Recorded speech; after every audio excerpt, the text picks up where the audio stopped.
A longtime Arizona lawman killed in a car crash near Flagstaff. Cochise County Sheriff Larry Deaver was killed while on a hunting trip. It's a story we've been following all morning on ABC 15 Mornings.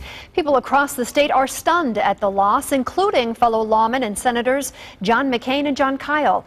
Thanks for joining us. I'm Connie Cola. We have in-depth coverage of the events as they happened up near Flagstaff. We'll get to that in just a moment. But first, let's head to ABC 15's Navita Forgani live in St. David. And Navita, that's a town that the sheriff called home. He was born, raised, and still lived there.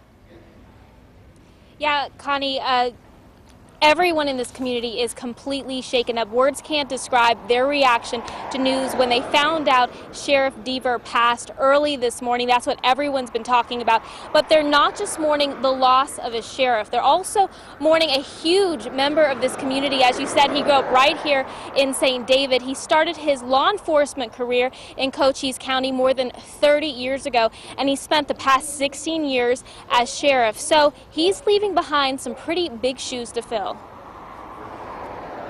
It will be perseverance, pride in service, and dedication to his community. And the men and women of the sheriff's office, although they've lost a huge mentor in the form of Sheriff Deaver, they move forward and take with them that pride of service.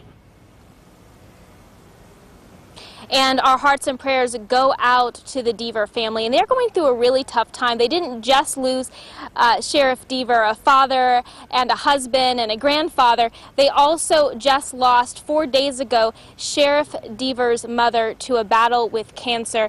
They've been coping with her fight with cancer for the last few weeks. I hear from people in the community that's been a really tough time for his wife and Larry Deaver, and this death and her death has really impacted this family, and the community is just looking for ways to give back to a family that has spent years serving this community. Connie? And Navita, thanks for the latest there from St. David. And we are gathering even more reaction now to the sheriff's death. We'll have much more in this newscast and later on ABC 15 News, plus anytime on abc15.com.